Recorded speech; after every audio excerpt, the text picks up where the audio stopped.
नमस्कार मित्रों, गुरु शरण क्लासेज के यूट्यूब चैनल पर आपका हार्दिक स्वागत है।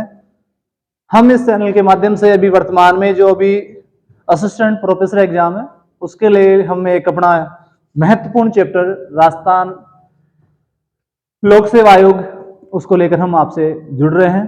आप सभी मित्र इसको लाइक करें, सब्सक्राइब करें और अपने मित्रों के साथ शेयर करें और अपना प्यार यूं ही अपने चैनल के साथ बनाए रखें। हम भी आपके लिए आगे से आगे नए जो जीके टॉपिक है वो लेकर आते रहेंगे। ठीक है, चलते हैं। आज अपना चैप्टर है आज आरपीएससी राजस्थान लोक सेवा आयोग। लोक सेवा आयोग के बारे में इसके गठन संबंधित बात करेंगे हम, गठन को लेकर, और इसमें क्या क्या प्रावधान है उनको लेकर हम बातें करेंगे। तो आरपीएससी जो मुख्यालय है वो कहां पर है, तो इसमें हम इसका गठन कब किया गया, गठन को लेकर, इसमें अध्यक्ष कौन है या कितने अध्यक्ष होते हैं उसको लेकर, इसके सदस्यों को लेकर, इस सदस्य संबंधित क्या, और आरपीएस संबंधित मुख्य जो अपने संवैधानिक प्रावधान है, संवैधानिक जो प्रावधान है उनको लेकर हम बात करेंगे। तो आरपीएससी की हम बात करते हैं तो आरपीएससी का जो उल्लेख है ये अपने आरपीएससी का मुख्यालय है घूघराघाटी पर, घूघराघाटी अजमेर,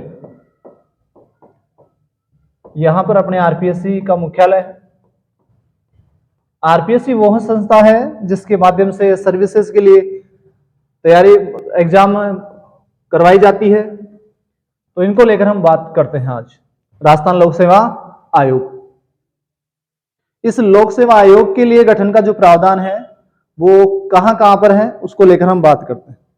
नेक्स्ट देखो, आरपीएससी जो मुख्यालय है वो अपना जो संस्था है संवैधानिक संस्था है आरपीएससी, राजस्थान लोक सेवा आयोग। आरपीएससी की फुल फॉर्म क्या है, राजस्थान लोक सेवा आयोग। आरपीएससी एक संवैधानिक निकाय है। पहला क्वेश्चन अपना तैयार होता है, आरपीएससी किस प्रकार का निकाय है, संवैधानिक निकाय है, मतलब इसमें इसका संविधान में उल्लेख किया गया है, आरपीएससी का संविधान में उल्लेख किया गया है। जैसे सेंट्रल के लिए हमने यूपीएससी का उल्लेख है, उसी प्रकार से एक स्टेट के लिए यहां पर एसपीएससी का उल्लेख है, ज्वाइंट कमीशन का भी उल्लेख है, और एक राज्य के लिए अलग से स्वतंत्र निकाय के रूप में भी इसका उल्लेख है। इसका उल्लेख संविधान के किस भाग में है, तो इसका उल्लेख संविधान के भाग 14 में इसका उल्लेख है। कौन कौन से अनुच्छेदों में इसका उल्लेख है, तो आर्टिकल की हम बात करेंगे तो आर्टिकल 315 से लेकर 323 तक इसका उल्लेख है। अनुच्छेद 315 से लेकर 323 तक हमारे आरपीएससी का उल्लेख है। नेक्स्ट बात करते हैं, ये किस प्रकार की संस्था है, तो ये परामर्शकारी संस्था है, सलाहकारी निकाय है, सलाहकारी और परामर्शकारी संस्था है। हम और बात करते हैं इसको लेकर, आरपीएससी की सलाह मानने के लिए यानी कि सरकार इसके लिए बाध्य नहीं है, सरकार आरपीएससी की सलाह मानने के लिए बाध्य नहीं है। लेकिन यदि सरकार आरपीएससी की सलाह नहीं मानती तो इसका कारण सरकार को विधानमंडल में बताना होता है। ये अपने इस परामर्श को लेकर बात कही गई है कि आरपीएससी एक परामर्शकारी संस्था है लेकिन सरकार इसकी परामर्श को मानने के लिए बाध्य नहीं है। यदि आरपीएससी की सलाह को नहीं मानती है तो उस कारण को लेकर इसको विधानमंडल में स्पष्ट करना होगा। अपने बात करें, सन 1935 में एक अधिनियम आया था, उस अधिनियम के तहत प्रांतों में लोक सेवा आयोगों का गठन किया गया था। आजादी से पहले भारत शासन अधिनियम आया था 1935, उसको लेकर भी अपने कहा गया था कि राज्य जो अपने प्रांत है वहां पर आरपीएससी का गठन किया जाए। तो अब देखते हैं इनको लेकर, आरपीएससी का गठन, आरपीएससी का गठन, आरपीएससी के गठन को लेकर हम बात करते हैं। 1935 के अधिनियम के तहत होता है आरपीएससी का जो गठन है, 1935 के अधिनियम के तहत होता है। नेक्स्ट बात करें, आजादी से पूर्व जोधपुर में 1939 में इसकी स्थापना हो चुकी थी, जयपुर में 1940 में इसकी स्थापना हो चुकी थी, और बीकानेर में 1946 में लोक सेवा आयोगों की स्थापना हो चुकी थी। यानी पूछिए आजादी से पहले राजस्थान में कितने लोक सेवा आयोग कितने प्रांतों में थे, तो 3 प्रांतों में हम बात करेंगे, जोधपुर, जोधपुर, जयपुर और बीकानेर। जोधपुर, जयपुर और बीकानेर, इन 3 जगह है अपने आरपीएससी जो अपने लोक सेवा आयोग हैं उनकी बात हम कर लेंगे भाई, ये आजादी से पहले गठित है। अब राजस्थान में जो संवैधानिक संस्था के रूप में आरपीएससी है वो कब गठित हुई? तो आरपीएससी का गठन 20 अगस्त 1949 को इसका एक अध्यादेश द्वारा इसकी स्थापना की जाती है, अध्यादेश द्वारा। और अध्यादेश उस समय देने की बात करें तो 1949 में राज्यपाल का पद था नहीं उस समय राज्यपाल नहीं होकर वहां पर एक पद था राज प्रमुख, जो 7वें संविधान संशोधन द्वारा इस राज प्रमुख को राज्यपाल पद में सर्जित किया गया। और उस समय राज प्रमुख कौन थे? मानसिंह द्वितीय, जयपुर के शासक है मानसिंह सेकंड। इसने कार्य कब प्रारंभ किया? तो 22 दिसंबर 1949 से यह कार्य प्रारंभ करती है संस्था।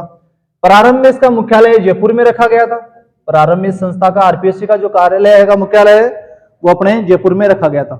लेकिन हम बात करते हैं 1956 में अपनी एक कमेटी बनी थी, पी सत्यनारायण राव समिति। इस समिति की सिफारिश पर इसका मुख्यालय अजमेर में स्थानांतरित कर दिया गया।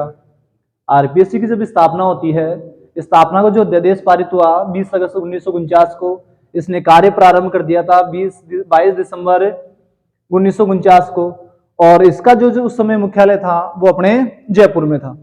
और इस समय जो अध्यादेश जारी किया गया था वो अपने राजस्थान के राज प्रमुख स्वामी मानसिंह द्वितीय के द्वारा जारी कर दिया गया था। लेकिन अपने एक समिति बनती है 1956 में, पी सत्यनारायण राव कमेटी। उस कमेटी की सिफारिश पर आरपीएससी का मुख्यालय अजमेर, जयपुर से ट्रांसफर करके अजमेर में स्थानांतरित कर दिया गया था। यदि पूछे प्रारंभ में आरपीएससी का मुख्यालय था तो जयपुर में, किस समिति की सिफारिश पर स्थानांतरित किया गया? पी सत्यनारायण समिति की सिफारिश पर किया गया था। आगे चलते हैं, बात करते हैं उस पर। नेक्स्ट बात करें कि आरपीएससी के प्रथम चेयरमैन, आरपीएससी का प्रथम जो अध्यक्ष था उनका नाम है एसके घोष। आरपीएससी का पहला चेयरमैन कौन है? एसके घोष। आरपीएससी के वर्तमान में चेयरमैन कौन है? तो संजय कुमार क्षत्रिय, जो आईपीएस रैंक के अधिकारी है, संजय कुमार क्षत्रिय। नेक्स्ट बात करें आरपीएससी में सर्वाधिक कार्यकाल की हम बात करें तो सर्वाधिक कार्यकाल वाले चेयरमैन है देवीशंकर तिवारी, देवीशंकर तिवारी। और आरपीएससी में न्यूनतम कार्यकाल वाले चेयरमैन की बात करें तो यहां पर इनका कार्यकाल तो 36 दिन था पीसी यादव का, तो लेकिन मानते हैं कल एक और आंकड़ों से हमने देखा था 34 दिन का है एम रावत का कार्यकाल, 34 दिन का माना जाता है। तो यदि ऑप्शन में है पीसी रावत, रावत, तो 34 दिन का उनका है। और बात करेंगे हमें यादव का, पीसी यादव, तो वो उनका कार्यकाल है अपने 36 दिन का। इस प्रकार से सबसे कम कार्यकाल वालों की बात करेंगे तो अपने पीसी यादव, और यदि ऑप्शन में नहीं है तो एम राव। और सबसे अधिक कार्यकाल वालों की बात करेंगे तो देवीशंकर तिवारी। वर्तमान में कौन है? तो संजय कुमार क्षत्रिय। और प्रथम कौन था? तो एसके घोष। और बात करें अब इसको लेकर हम अनुच्छेदों को लेकर पढ़ते हैं। आरपीएससी के जो अनुच्छेद हैं, अनुच्छेद 315 से लेकर 323 तक आरपीएससी के जो प्रावधान है उनका उल्लेख किया गया है। 315 से लेकर 323 तक आरपीएससी के प्रावधानों का उल्लेख किया गया है। बात करते हैं इनको लेकर। अनुच्छेद 315 में इसके गठन का प्रावधान है, 316 में नियुक्ति का प्रावधान है, 317 में हटाने संबंधित प्रावधान है, सेवा शर्तें हैं 318 में। आगे बात करेंगे सेवानिवृत्ति है 319 में। आरपीएससी के कर्तव्यों का जो पालन है वो है 320 में। और इनके कर्तव्यों का विस्तार है 321 में। इनके आय व्यय संबंधी खर्चों की बात की जाएगी 322 में। और राज्यपाल को इसकी रिपोर्ट जो पेश की जाती है उसका उल्लेख है अंतिम अनुच्छेद 323 में। तो एक बार हमने शॉर्ट में भी सभी अनुच्छेदों के बारे में बात की। 315 से इसका प्रारूप शुरू होता है। 315 अपना आरपीएससी का गठन है। इनके बाद में 316 नियुक्ति है, 317 में उनको हटाने संबंधी प्रावधान है, 318 में उनकी सेवा शर्तें हैं, 319 में सेवानिवृत्ति का जो समय, 320 में कर्तव्यों का पालन है, 321 में उनके कर्तव्यों का विस्तार किया गया है और 322 में आरपीएससी के व्यय के बारे में उल्लेख है और 323 में आरपीएससी के चेयरमैन की जो रिपोर्ट पेश की जाती है ना, उसका उल्लेख है। तो ये अपने अनुच्छेद हैं जिनमें आरपीएससी के बारे में प्रावधान किया गया। कौन से भाग में है? तो भाग 14 में इसका उल्लेख है, भाग 14 में उल्लेख है। और कितने अनुच्छेदों में है? तो अपने 315 से लेकर 323 तक अनुच्छेदों में अपने आरपीएससी का उल्लेख है। और बात करें इसको लेकर, अनुच्छेद 315 राज्य लोक सेवा आयोग के गठन का प्रावधान किया गया है। अनुच्छेद 315 में राज्य लोक सेवा आयोग के गठन का प्रावधान किया गया है। आगे बढ़ते हैं। 315(1) में क्या है? तो प्रत्येक राज्य में एक लोक सेवा आयोग यानी कि पीसीएससी होगा, जिसका गठन राज्यपाल द्वारा किया जाएगा। इसका गठन कौन करता है? राज्यपाल। किसमें उल्लेख है? 315(1) में। गठन के लिए विधि है, तो वो विधि कौन तैयार करेगा? राज्य विधानमंडल है, उसके द्वारा बनाई जाएगी। अब 315(2) की हम बात कर रहे हैं, तो 2 राज्यों के लिए एक ज्वाइंट कमीशन भी हो सकता है। ज्वाइंट यानी कि संयुक्त लोक सेवा आयोग। इसका उल्लेख कौन से में है? तो जीपीएससी यानी कि ज्वाइंट पब्लिक सर्विस कमीशन, इसका उल्लेख है 315(2) में। यानी कि 2 या 2 से अधिक राज्यों के लिए संयुक्त लोक सेवा आयोग का गठन किया जा सकता है। और ये कौन करती है गठन? तो संसद कर सकती है। अभी उसमें संबंधित राज्यों के विधानमंडलों द्वारा इसका का प्रस्ताव पारित करने पर कि 2 राज्यों के बीच में एक लोक सेवा आयोग का गठन कौन करती है? तो संसद करती है। और इसका उल्लेख अनुच्छेद 315(2) में दिया गया है। 315(1) में तो है प्रत्येक राज्य में, और उसके बाद में 302 में है ज्वाइंट कमीशन के बारे में उल्लेख है। आगे बात करें इनको लेकर, 316 अनुच्छेद में अपने नियुक्ति का प्रावधान है, तो बात करते हैं अनुच्छेद 316। इसमें अध्यक्ष और उसके सदस्यों की नियुक्ति एवं पदावली कि उनकी नियुक्ति किस प्रकार से होगी और वो कितने समय तक अपने कार्यकाल पद पर रहेंगे, इसका उल्लेख किया गया है। नेक्स्ट बात करें नियुक्ति का प्रावधान 316(1) में किया गया है। 316(1) में किया गया है। आरपीएससी के अध्यक्ष व सदस्यों की नियुक्ति राज्यपाल करता है। पहला क्वेश्चन तो अपना यह है कि कौन से अनुच्छेद में है? 316 में। कौन करता है? तो राज्यपाल करता है। किसकी सलाह पर करता है? तो राज्य मंत्रिपरिषद की सलाह पर इनकी नियुक्ति की जाती है। आगे बढ़े इसको लेकर, अनुच्छेद 316(2) पदावली। पदावली की बात करें तो यानी कि कार्यकाल, इनके सदस्यों का जो कार्यकाल है उसकी बात कर लेते हैं एक बार। आरपीएससी के अध्यक्ष व सदस्यों का कार्यकाल पद ग्रहण से 6 वर्ष या 62 वर्ष जो भी पहले हो, ये किया गया था। अर्थात या तो 6 वर्ष का कार्यकाल व उनकी उम्र जो तय की गई थी 62 वर्ष की सेवानिवृत्ति की आयु तक, इन दोनों में से जो भी पहले हो तब तक वो अपने पद पर बना रह सकता है। लेकिन हम बात करते हैं नेक्स्ट आगे 41वें संविधान संशोधन।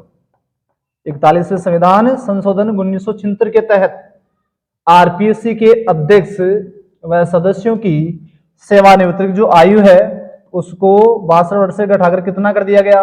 60 वर्ष। सॉरी, पहले 60 था, अब इसको बढ़ाकर 62 वर्ष कर दिया गया। जो ज्वाइंट पुलिस अपना पब्लिक सर्विस कमीशन है, इसके अध्यक्ष में सदस्यों की जो पदावधि है 6 वर्ष से और 62 वर्ष है।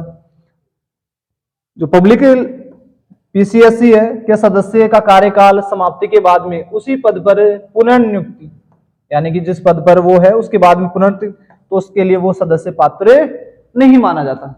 यदि एक बार एक सदस्य ने कार्यकाल आरपीएससी में रहते हुए पूरा कर लिया गया तो उसके द्वारा उस पद के लिए वो पुनः से दोबारा से पात्र नहीं माना जाता। हमने इनकी आयु के बारे में बात की है, तो आयु पहले 60 वर्ष थी, फिर उसको बढ़ाकर 62 वर्ष कर दिया गया है अभी 41वें संविधान संशोधन के द्वारा, और अब वर्तमान में इनकी आयु है 6 वर्ष और 62 वर्ष, यानी कि 6 वर्ष का कार्यकाल हो गया और 62 वर्ष जो भी इनमें दोनों में से पहले होता है वहां तक। आगे बात करते हैं इनके त्याग पत्र को लेकर। आरपीएससी का जो कार्य उसमें अध्यक्ष है और सदस्य हैं, तो आरपीएससी का जो अध्यक्ष या सदस्य अपना त्याग पत्र देते हैं राज्यपाल को। अपना त्याग पत्र किसको समक्ष पेश करते हैं? राज्यपाल को। और ज्वाइंट पब्लिक सर्विस कमीशन की बात करें यदि संयुक्त रूप से, तो उनके सदस्य और अध्यक्ष वो देते हैं राष्ट्रपति को। नेक्स्ट बात करते हैं आगे 317 को लेकर। 317 में इनको हटाए जाने में संबंधी प्रावधान है। तो अनुच्छेद 317 में लोक सेवा आयोग के अध्यक्ष व सदस्यों की बर्खास्तगी, हटाए जाने संबंधी या निलंबन का प्रावधान किया गया है। 317(1) में इसको स्पष्ट किया गया है कि हटाने का कारण कदाचार का आरोप लगने पर इसकी जांच कौन करता है? तो उच्चतम न्यायालय के न्यायाधीश द्वारा इसकी जांच की जाती है। और कदाचार का आरोप सिद्ध होने पर आरपीएससी के अध्यक्ष व सदस्यों को राष्ट्रपति द्वारा, यहां विशेषकर देखना, राष्ट्रपति द्वारा हटाया जाएगा। किसकी रिपोर्ट के आधार पर या जांच के आधार पर? तो उच्चतम न्यायालय की मुख्य जो न्यायाधीश होता है, उन न्यायाधीशों की एक जांच कमेटी होती है, उसके आधार पर इनकी जांच की जाती है। और यदि कदाचार का आरोप सिद्ध हो जाता है तो इनके सदस्यों व अध्यक्ष को राष्ट्रपति द्वारा हटाया जाएगा। उच्चतम न्यायालय द्वारा आर्टिकल 145 के अधीन निहित प्रक्रिया के अनुसार की गई जांच के बाद में, जो अपना उच्चतम न्यायालय है उसके द्वारा भी एक अधीन है, अनुच्छेद 145 में उसका उल्लेख किया गया है, उस प्रक्रिया के अधीन यदि जांच की जाती है तो उसके तहत इनको हटाया जाता है। आगे बात करते हैं संयुक्त लोक सेवा आयोग ज्वाइंट पब्लिक सर्विस कमीशन के अध्यक्ष व सदस्यों की नियुक्ति राष्ट्रपति द्वारा की जाती है। आरपीएससी की स्थापना के समय एक अध्यक्ष व 2 सदस्य थे। जब इसकी स्थापना की गई थी अपने जयपुर में, तो उस समय इसकी बात की जाए तो इसमें एक सदस्य अध्यक्ष था और 2 सदस्य थे। 2011 में बढ़ाकर एक अध्यक्ष और 7 सदस्य, यानी कि कुल 8 मेंबर इसमें कर दिए गए। 2011 में इनको बढ़ाकर एक अध्यक्ष और 7 सदस्य, कुल 8 कर दिए गए। अर्थात वर्तमान में आरपीएससी में अध्यक्ष सहित कुल कितने सदस्य हैं? तो आते हैं अपने 8। और ऑप्शन हो 1 + 7 तो राइट हो जाएगा, यानी कि एक अध्यक्ष और 7 सदस्य। आरपीएससी के सदस्यों की संख्या कितनी होगी? ये राज्यपाल निश्चित करता है। संबंधित राज्य का जो राज्यपाल है वो निश्चित करता है कि नियम बनाकर इनके सदस्यों की, अध्यक्ष और सदस्यों की संख्या निर्धारित की जाती है। नेक्स्ट बात करें हम आगे योग्यता। आरपीएससी के आधे सदस्य 50% सदस्य ऐसे होंगे जिन्हें भारत सरकार की किसी राज्य सरकार के अधीन कम से कम, भारत सरकार या राज्य सरकार के अधीन कम से कम 10 वर्ष का प्रशासनिक सेवा का अनुभव हो। उक्त 10 वर्ष की अवधि के संगणना में संविधान के प्रारंभ के पहले का पद धारण शामिल किया था। भाई जब स्टार्टिंग में की थी उस समय। आगे देखो आरपीएससी के आधे सदस्य, यानी कि 50% की हमने बात कर ली, 50% सदस्य हैं उनकी बात और करते हैं। यानी कि आधे सदस्य सामान्यतः राजनीतिक, शिक्षा, कानून, समाज सेवा क्षेत्र से होते हैं। 50% तो ऐसे होते हैं जिन्होंने राज्य सरकार या केंद्र सरकार के अधीन रहते हुए 10 वर्ष तक कोई प्रशासनिक कार्य किया, उसके बाद में इस प्रकार से सामान्यतः 50, यानी कि आधे सदस्य राजनीतिक हो, शिक्षा से जुड़े हुए या कानून से या समाज सेवा क्षेत्र से हो। आयोग के अध्यक्ष की पद की योग्यता के संबंध में संविधान में कोई विशेष प्रावधान नहीं दिया गया है। कार्यवाहक अध्यक्ष, यदि आयोग के अध्यक्ष का पद रिक्त हो जाता है या अध्यक्ष अनुपस्थित के कारण अन्य कारण से अपने पद पर कर्तव्यों का पालन करने में असमर्थ हो, तो उस स्थिति में आयोग के अन्य सदस्यों में से ऐसा एक सदस्य जिसे राज्यपाल नियुक्त करे उन कर्तव्यों का पालन करेगा जब तक नए अध्यक्ष की नियुक्ति ना हो जाए। अर्थात राज्य लोक सेवा आयोग में कार्यवाहक अध्यक्ष की नियुक्ति किसके द्वारा की जाती है? राज्यपाल के द्वारा की जाती है। उन्हीं सदस्यों में से किसी एक को राज्यपाल के द्वारा नियुक्त कर दिया जाता है। और पूछे आपसे कि कार्यवाहक जो अध्यक्ष होता है उसको किसके द्वारा अपॉइंट किया जाता है? तो उसे राज्यपाल के द्वारा अपॉइंट किया जाता है। और यही बात यदि अपने ज्वाइंट कमीशन के लिए बात करें तो संघ लोक सेवा आयोग में कार्यवाहक अध्यक्ष की नियुक्ति राष्ट्रपति के द्वारा की जाती है। किसके द्वारा की जाती है? राष्ट्रपति के द्वारा की जाती है। नेक्स्ट आगे बढ़े इसको लेकर, अनुच्छेद 317 सेकंड में बात करते हैं निलंबन की। हटाए जाने वाली बात हो गई निलंबन। आरपीएससी के अध्यक्ष व सदस्यों को उस जांच के दौरान, जब हाई उच्चतम न्यायालय के द्वारा जांच की जाए तो उस जांच के दौरान राज्यपाल द्वारा निलंबित किया जा सकता है। और वही ज्वाइंट कमीशन की बात करें तो वहां राष्ट्रपति द्वारा। और बात करें इनको हटाया किसके द्वारा जाता है, तो हटाने की बात करें तो हटाया किसके द्वारा जाता है, तो हटाया राष्ट्रपति द्वारा जाता है। कौन हटाता है, राष्ट्रपति। लेकिन निलंबित की बात करें तो कौन कर सकता है, राज्यपाल करता भी। 317(3) में हम लेकर बात करते हैं, कदाचार के अलावा निम्नलिखित परिस्थितियों में भी राष्ट्रपति अध्यक्ष व सदस्यों को पद से हटा सकता है। देखिए इसमें या तो दिवालिया घोषित हो जाए, या फिर मानसिक या शारीरिक रूप से अक्षम हो, नैतिक अक्षमता का दोषी पाया जाए, और अपनी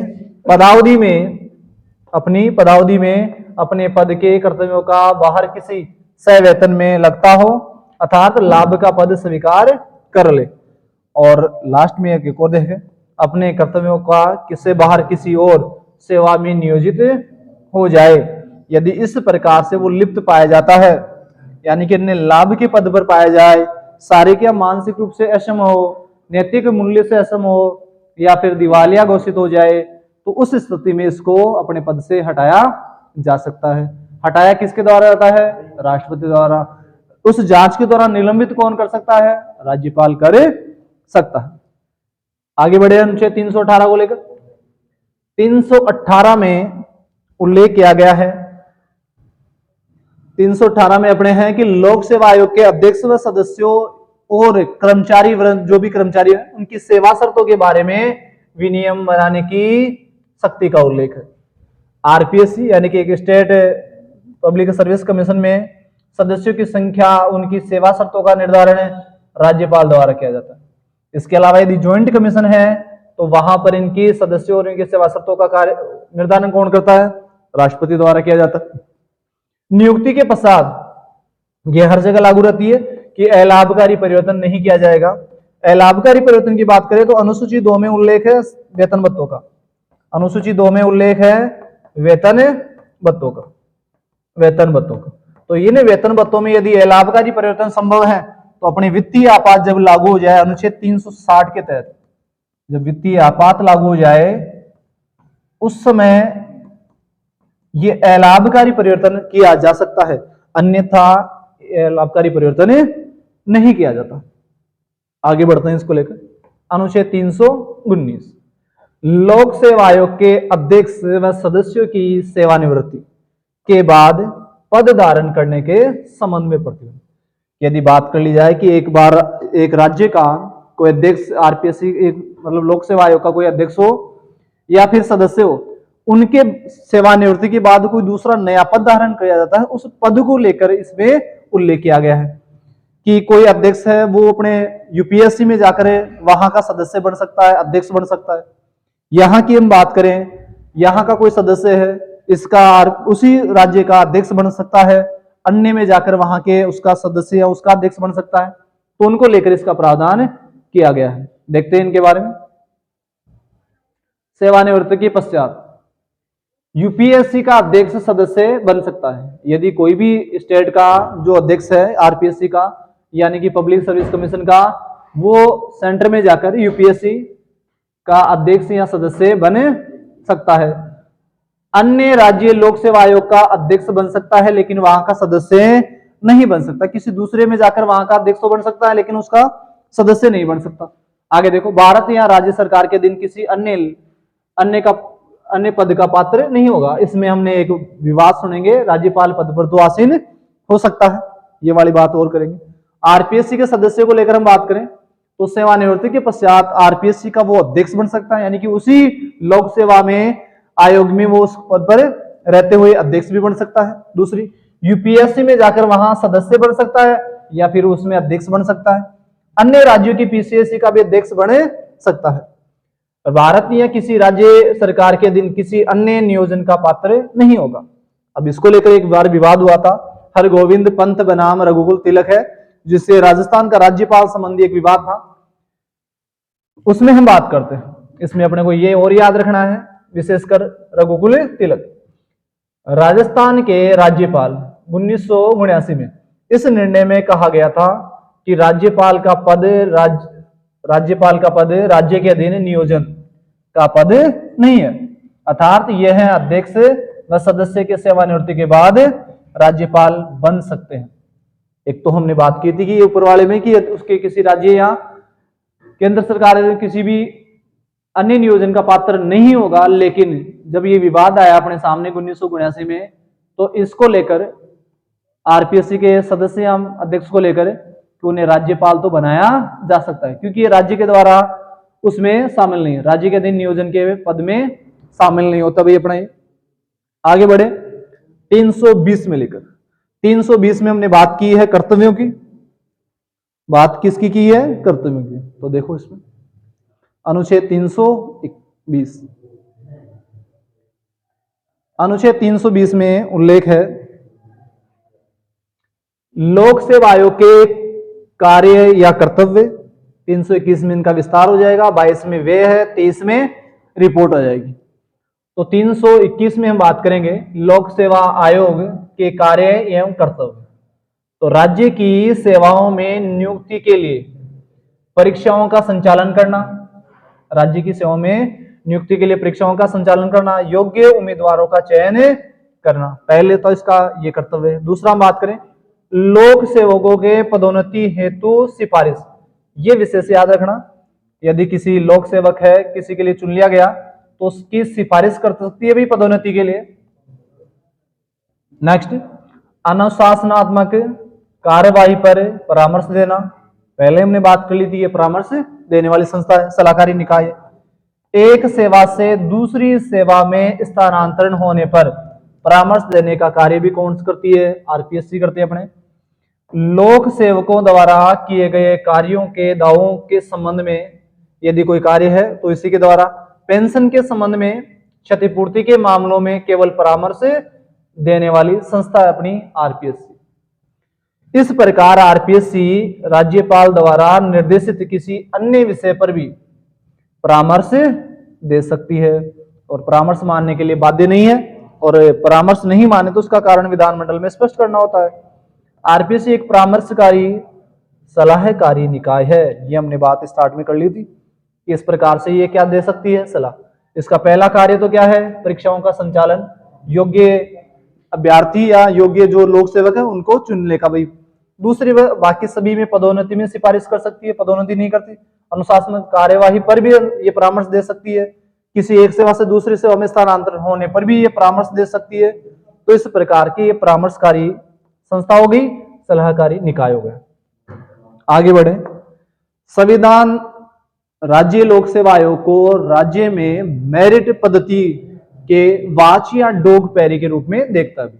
यानी कि ये जो संस्था बनाई गई है राज्य में अच्छे यानी कि लोक सेवकों की नियुक्ति के लिए इसका प्रयास किया गया। यह है राज्य का भर्ती प्राधिकरण है। यदि ये बात कर ली जाए तो यह है राज्य का भर्ती प्राधिकरण है। नेक्स्ट बात करें अनुच्छेद 321 की, तो लोक सेवा आयोग के कर्तव्यों का विस्तार करने की शक्ति। राज्य विधानमंडल विधि बनाकर राज्य लोक सेवा आयोग को अतिरिक्त कार्य सौंप सकता है, यानी कि उसके कार्यों में विस्तार किया जा सकता है। आरपीएससी के कर्तव्यों का विस्तार किया जा सकता है, तो हाँ किया जा सकता है। कौन कर सकती है? तो उस संबंधित राज्य का विधानमंडल विधि बनाकर इनकी कर्तव्यों का विस्तार कर सकता है। आगे बात करते हैं अनुच्छेद 322 की। 322 में है इनके खर्चों संबंधी यानी कि व्यय संबंधी प्रावधान है। तो 322 में उल्लेख है लोक सेवा आयोग के व्यय यानी खर्चे का प्रावधान।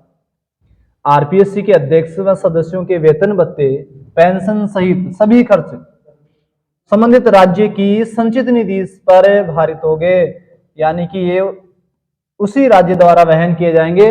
और किस निधि से होंगे? तो संचित निधि से। अतः राज्य की संचित निधि पर भारित व्यय पर राज्य का विधानमंडल केवल चर्चा कर सकता है, मतदान नहीं। आरपीएससी के द्वारा जो इनको संचित निधि है उस भारित व्यय पर राज्य विधानमंडल द्वारा चर्चा की जा सकती है, लेकिन इसको लेकर मतदान नहीं किया जा सकता। हम नेक्स्ट बात करते हैं अनुच्छेद 323 की, जो आरपीएससी के संबंध में अंतिम अनुच्छेद है। आरपीएससी का अध्यक्ष अपना वार्षिक प्रतिवेदन यानी कि अपनी रिपोर्ट है एक साल भर की, वो राज्यपाल को सौंपता है। किसको पेश करता है? राज्यपाल को। पिछली बार ये क्वेश्चन आया था अपना कि ये किसको पेश करता है, तो राज्यपाल को पेश कर। इसका उल्लेख कौन से में? 323 में इसका उल्लेख है। आगे बढ़े, देखो नेक्स्ट। अब बात कर लेते हैं आरपीएससी सचिव की। तो आरपीएससी का जो सचिवालय है, उस सचिवालय का सर्वोच्च अधिकारी होता है आरपीएससी सचिव, जो आईएएस रैंक का अधिकारी होता है। और बात की जाए उसकी नियुक्ति की, तो उसकी नियुक्ति राज्यपाल के द्वारा की जाती है। दिसंबर 2023 में रामनिवास, यानी कि अभी वर्तमान में जो पिछला महीना था दिसंबर 2023, उसमें यदि कोई आरपीएससी का सचिव है तो रामनिवास मेहता है। अब देखो हम एक बार आरपीएससी के अध्यक्षों को लेकर, उनके पद ग्रहण और पद त्याग, उनके कार्यकाल को लेकर हम एक बात इनको सबको देखते हैं। नॉर्मल वे में एक बार सारे जो अध्यक्ष हैं उनको एक बार देख लेते हैं। देखिए, आरपीएससी का जो प्रथम अध्यक्ष है एस के घोष, इसका कार्यकाल है 1949 में और 1950 तक। ये हमें याद रखना है थोड़ा सा। ये आरपीएससी का पहला चेयरमैन। अभी सबसे लंबा कार्यकाल की हम बात करें तो डीएस तिवारी थे। डीएस तिवारी सर्वाधिक कार्यकाल वाले आरपीएससी चेयरमैन, 1951 से लेकर 1958 तक आरपीएससी के चेयरमैन रहे। उसके बाद में एमएम वर्मा अपने 58 से 60 तक रहे। अपने एमएम वर्मा 1958 से 58। नेक्स्ट बात करें जोशी, तो 58 से 60 तक। इस प्रकार से अपने पूरे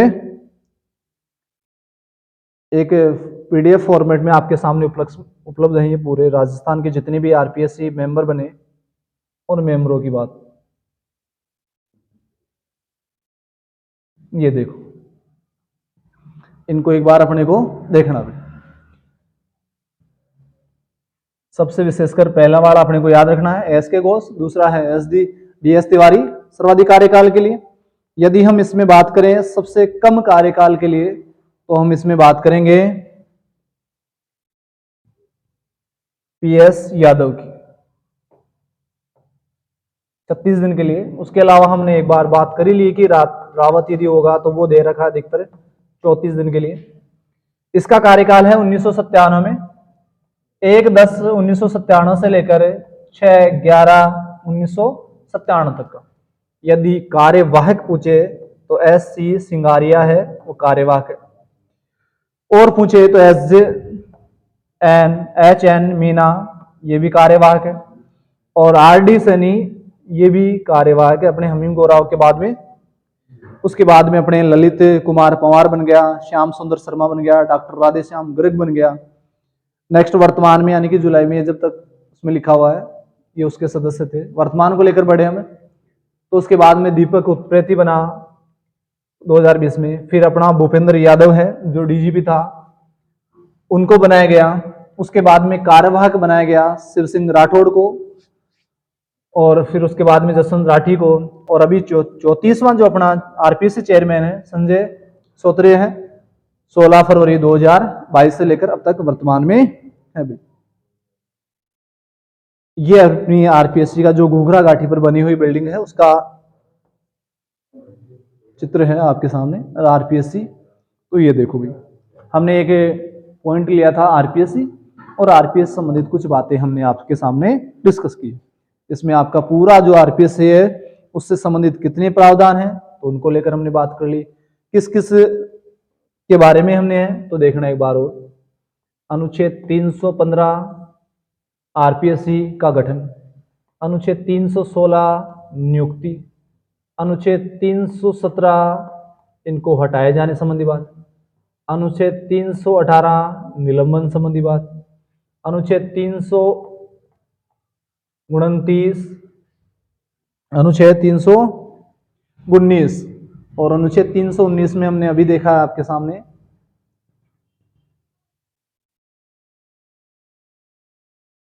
सेवानिवृत्ति का कार्यक्रम। और उसके बाद में हमने बात की है अनुच्छेद 320 की, तो इसमें सेवानिवृत्ति के बाद अपने जो मुख्य हैं कर्तव्य है पालन, उनके बारे में उल्लेख है। 321, तो 321 में उल्लेख है कर्तव्यों का विस्तार, कर्तव्यों का विस्तार। 322, तो 322 में व्यय संबंधी बातें हैं। और अनुच्छेद 323, तो 323 में अपनी रिपोर्ट के बारे में प्रावधान है। तो ये अपने आरपीएससी को लेकर हमने आज एक चर्चा की है आपके सामने इस टॉपिक को लेकर। और राजस्थान लोक सेवा आयोग, इसमें हमने जो बातें की, अपनी जो पीडीएफ आपके सामने पेश की है, यदि आपको ये पीडीएफ चाहिए तो आप इस पीडीएफ को गुरुशरण क्लासेज, गुरुशरण क्लासेज खेजरूली, इस टेलीग्राम चैनल पर आप जाकर इसको प्राप्त कर सकते हैं। टेलीग्राम चैनल पर आपको ये मिल जाएगी। तो आज के लिए इतना काफी है। आप इस चैप्टर को पढ़ें, बार बार रिवीजन करें, और इससे संबंधित जो भी सुझाव हैं अपने, आप कमेंट बॉक्स में जाकर हमें सुझाव दे सकते हैं। धन्यवाद।